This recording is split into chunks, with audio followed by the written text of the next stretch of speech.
All right, we're expecting offers. During that time, we're gonna have negotiations. So let's kind of talk about that to set some expectations and to understand what's gonna happen.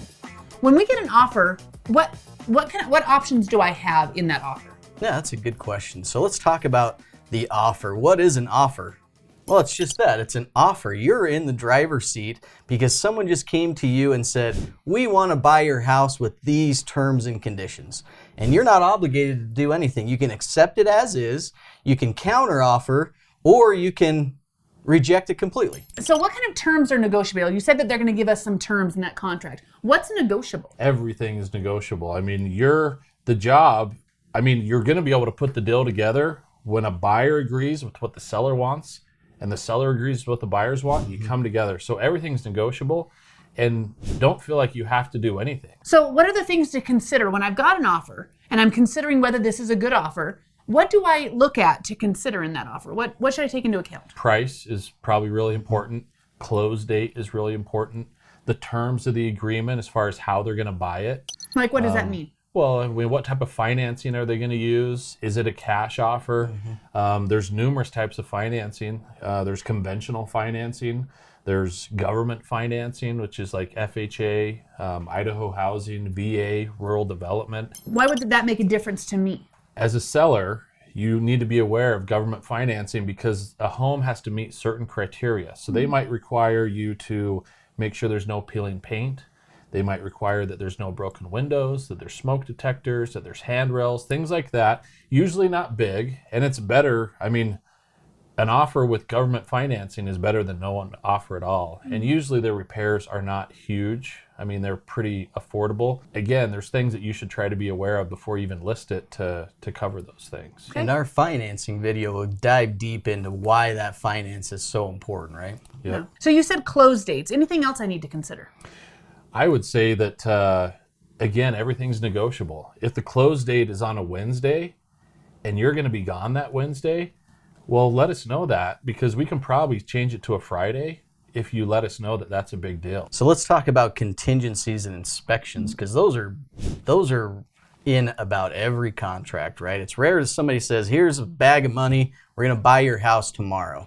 They always set the date out farther. They have the financing, they have inspections. And so those are per contract and they're all negotiable. So depending on what you agree to or what you're willing to do, your listing agent will explain those things for you. Should we bring up a couple of the major contingencies?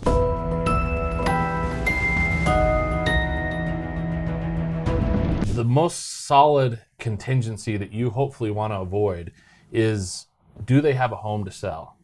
And is it on the market already, or does it have an offer on it? Inspection contingency is another one. They're buying it assuming that everything's good, but they have to do an inspection and come up with a few things, that probably things will come up.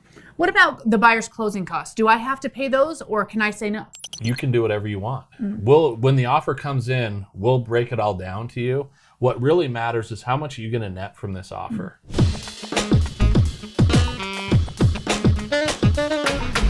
And so from that approach, we'll try to structure it to where it's a win-win. So how long do I have to answer once someone sends me an offer? Yeah, that's a good question. So if you're going to accept their offer and not change one thing, that's when that time frame of the expiration comes into play. Because if you take it as is and don't make any changes, it's only good through that expiration time. Now, if we're going to do a counter offer, that's where the time frame it's not as important because we're changing the original contract anyway. We want to be courteous and professional in the time frame we respond to, but unless you're taking it as is, the time frame isn't as important. I mean, typically when you get an offer, it's kind of courteous for them to ask for at least 24-hour period for you to respond. Sometimes you might get an offer and they only give 4 hours. They know that the odds of them hearing back in 4 hours is slim. They're just really wanting to be aggressive and to hear back before. That just means they really want the house and they don't want anybody else to get into the picture. They're trying to box everyone else out and make you answer them immediately. Yeah, but they're trying to control the deal. Right. And so just remember that we can control it as well. We want to accommodate, but you got to be realistic. So speaking of that, when I have offers on my house, do I stop showing my house when I've got an offer? Okay, great question. And the answer is no.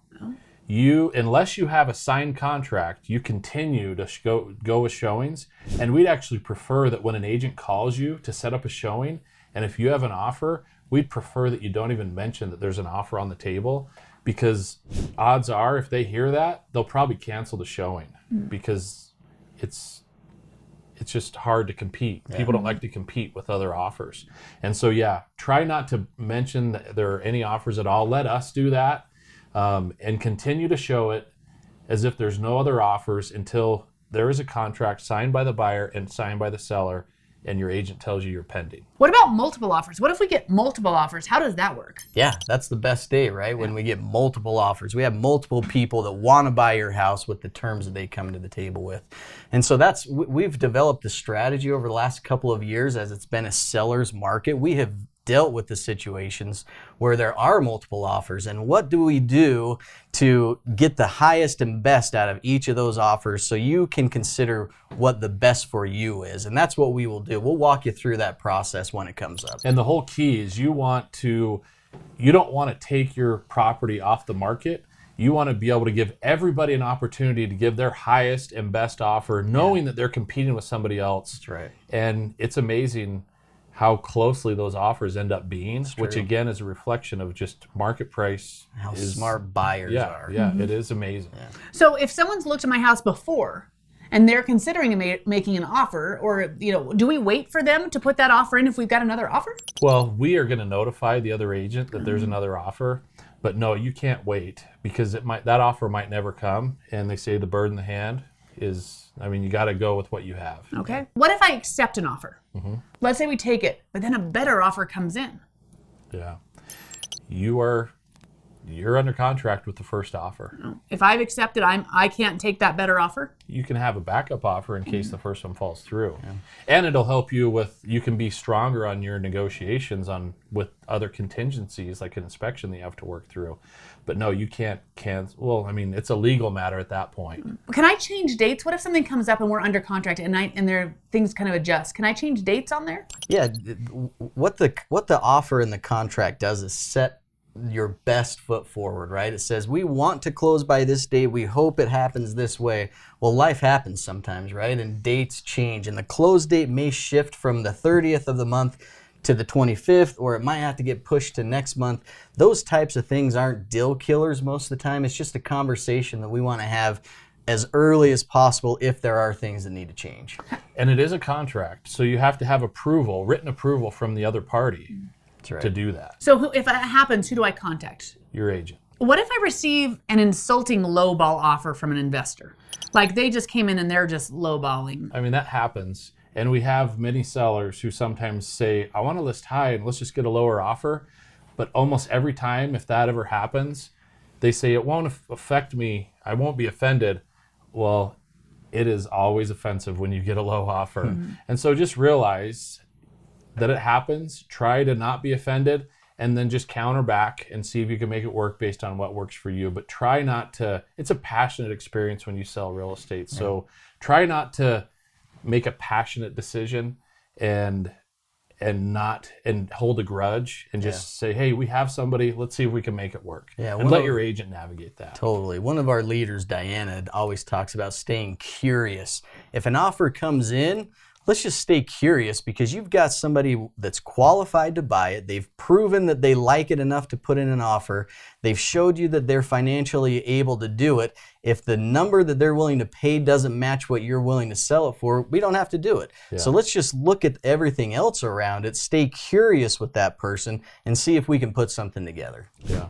So speaking of that, when do you got to stop showing my house? Yeah. Well, once you have an offer that's signed, not just agreed to verbally, a written contract with a buyer and a seller signed, then you are pending, under contract. And at that point, we take it off the market and you don't show it anymore. Okay. Not just receiving an offer. I have to wait until you tell me? It's negotiated and put together, and we said, congratulations, you're pending. And then if an agent calls, which might happen a minute or two or an hour or the same day, you might get a phone call from an agent wanting to show it. And at that point, you can say, thank you for your interest, but we just accepted an offer. So if I have any question during that process, who do I call? Transaction coordinator first. And that's your best resource. Perfect. Quickest resource. Excellent. So if you're enjoying this communication on our smart messages, let us know. Do you know anybody that you can introduce us to that would enjoy this level of communication as well? When you bought the car that you drive every single day, you didn't really notice it much because it wasn't really on your radar. But now that you bought that car, you see it all over the place. Now it's frequently in your vision. Well, that's what happens in real estate. You don't really notice that people talk about real estate until you get into it yourself. And now that you're selling or buying a home, you're gonna have conversations all the time. We have one ask, that when that happens, you will call us and give us the opportunity to help that friend or that family member, and we can provide information for them so they can make a good decision.